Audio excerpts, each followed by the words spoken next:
and right now we are delving into our nutrition segment with a very important subject that affects many of us, and that's breast cancer. As you already know, it's the Breast Cancer Awareness Month, so this topic is just surrounding breast cancer.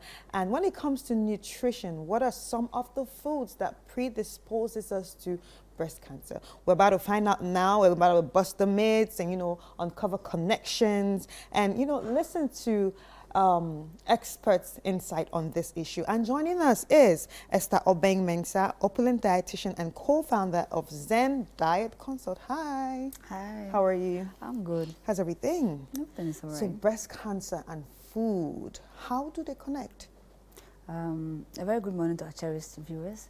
I think the month of October, the moment we enter the month, it rings in everyone's mind because it has been set aside for creating awareness of breast cancer. It doesn't mean that apart from October, we can't continue to create or increase the awareness of breast cancer. When it comes to breast cancer, most people think that food or poor nutrition is the cause of breast cancer. But that's actually not true. Food or certain foods cannot actually cause breast cancer or cancers in general. However, they can also contribute, they can increase your risk factor of getting the condition or getting the cancer. So let me just clear that. Yes, when it comes to nutrition, it plays a very key role in terms of causing it during when you are being diagnosed, and during the treatment, and even in preventing of breast cancer. So with the causes, we have a whole range. Nutrition is just a fragment of some of the causes of breast cancer. And within that spectrum, we have quite a range of things that come together in terms of the nutrition part, which also contributes to breast cancer. So first of all, we would like to touch on alcohol and smoking. I think this is actually one of the factors that increase one's risk most of the cancers. And so with breast cancer, it's just that the tumor or the cancer has been found in the breast, because we have a lot of cancers, depending on where it is being located, then that's where the name is being derived. And so this particular tumor is found in the cells of the breast. That's why we call it breast cancer. It doesn't mean that these causes of breast cancer doesn't also lead to other cancers too as well. I just want to make that clear. Yeah, so we can see it on the screen. I made mention of the alcohol and then smoke. And we know that chronic alcoholic or chronic alcohol intake or consumption increases one's risk of getting the cancer, not only breast cancer, but in general. But in terms of, because this month we are focusing on breast, we would want to lay that emphasis on the breast. And also smoking is also a factor, because these are some of the things that they change the mutations of our genes. They go a long way to affect some of the cells that causes the cancer. It's just basically that if these cells' growth are uncontrolled, they grow out of control. It's normal. You see, we have hormones that regulate growth of the cells. However, if these hormones are disrupted, then it could also affect the growth of the cancer. You're able to control it, it will grow out of proportion. And that is when cancers develop. So drinking and alcohol intake also increases the chance of these cells, their outgrowth. That's drinking and smoking. Exactly, exactly. And also we have hormones also over there. And this we have hormonal therapy. These hormonal therapies, if they are not done in proportion, even though when you have the cancer, in the treatment, you have radiations and hormonal therapy that have been done in the treatment of the breast cancer. However, if this is not done proportionally or it's not done interventionally, it could also increase one's risk of getting breast cancer. We also have genetics. This is when if you have one or two people in your family that have had breast cancer in the past, this could be passed on from the parent to the child, or even if it's within the family, it could be passed on. So if you have one or two people in the family which had this condition, then you should be on guard, because you may have the gene, which at a certain age, it could now start to express itself. Exactly. So if you have it, then prevention, which in subsequent discussion on the show, or since you have a lot of risks in the month, we'll talk about it, also how to prevent or how to be on guard in terms if you have any of your family member in the family that has or has had the breast cancer. Okay. Now we also have pregnancy. Some will be wondering how would pregnancy predispose one of getting breast cancer? Yes. So during pregnancy, there are hormonal changes, and the studies have also shown that women that get pregnant 35 years and below had the lower risks of getting breast cancer. And so if you get pregnant after having your first child after 35 years, your chances of getting breast cancer is high. Okay, yes, so that's what studies have shown. So it's not necessary that if you get pregnant, you get breast cancer. No, it's just that the ages at which you get your first child, 10 years after having your first child, your risk of getting breast cancer is very high. So looking at the time you get your first child, start calculating it for yourself. However, it's not just the main factor that can let you get breast cancer. It's a contributing factor. Let's just get that clearly. You also have radiations, which the environment is full of radiations and all of that.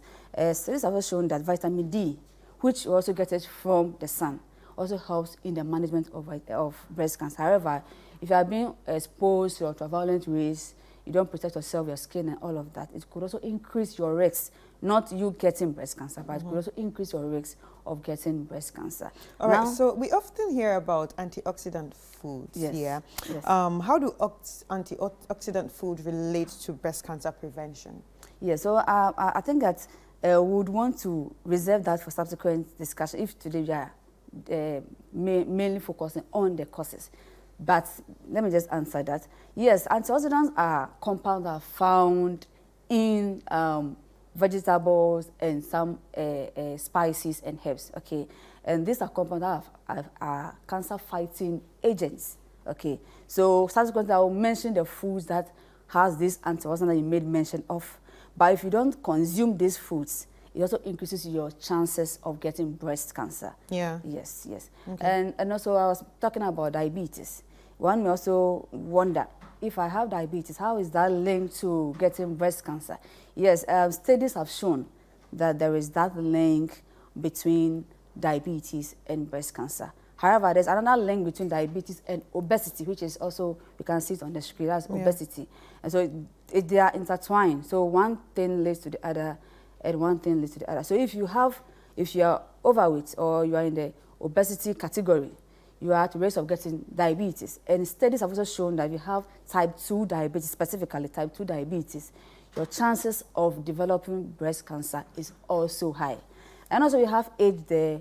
Yes, I made mention of the pregnancy, the age range, which when you get your first child, that can reduce your risk. And also studies have also shown that 65 years and above, that's when you enter your menopause, your chances of developing breast cancer is very, very, very high. Yeah, so these are very factors, high. Very high. So these are factors that you can't do. They are non-modifiable. You can't do anything about that. The age, genetics, radiation, pregnancy. These are some of the things you can't do anything about. But when it comes to your diet, poor diet has also been linked to increasing your chances of getting breast cancer. That's taking the processed foods, fatty foods, sugary foods, not exercising, smoking, alcohol, not eating a lot of fruits and vegetables, eating high sodium foods and all of that. These are all factors that comes together in terms of the dietary component that will increase your chances of getting breast cancer if not eating in proportion. All right, so what should we be including in our diets? All right, so in terms of our diet, then we need to eat more of fruits and vegetables. That is where your antioxidant compound that you made mention earlier on comes in, because they are very rich in phytochemicals, they are rich in flavonoids, they are rich in antioxidants, antibacterial, and this compound helps to boost your immune system. You know, the immune system is what helps to fight any other condition that comes into the system. So if you have this compound that helps to boost the immune system, then your chances of not getting a breast cancer is very high. It just helps to reduce your risk in getting the condition. It doesn't mean that it's going to prevent you totally, because as I made mention earlier on, there are other non-dietary factors that contribute of you getting the breast cancer. Yeah. So basically, since we're doing nutrition, we are more focused on the dietary factors. So we're looking at antioxidant foods, for example, that's fruits and veggies. But now, when you say food like sodium and processed food, are there any particular ones? Or Yes. is it that we should just stop eating it at once? Like, we should just stop. Should we just stop? It's not, it's stopping, we can't say we should stop totally. However, it is the quantity, the frequency, and how addicted we are to these foods. So we need them at a point, but not too much. We don't need it in large quantities. We don't need it on a regular basis. Yeah. We don't need it. We don't need it like to be addicted to be taken all the time. So processed food like sausage, the meats, Yeah. the canned foods, and all of that. Okay, so you talked about meat, and you know, but apart from the processed meat, which Yeah. like sausage, Yeah. what about meat? Because some people say when you eat too much meat, it can affect you. Yeah. So it's not necessarily the Like meat. red meat. Yes. Yeah. Yes. Not necessarily the meat itself, but because of the saturated fat that is around the meat. You know, most of the protein that comes from plant, comes from animal, comes with fat. Okay. So it's the fat that comes with the meat So that we is should the look for problem. lean meat. Yeah. So it's everything is in moderation. Let me just make that clear. Yeah. In as much as it's very good, as red meat helps to get, it's rich in iron, that helps in fighting anemia. However, taking it too much can also affect the body. Everything the body needs is in moderation and daily to meet it. Like if you are able to meet your daily requirement, that is what the body needs. You don't need in too much of it. Yeah, so too much of everything is bad.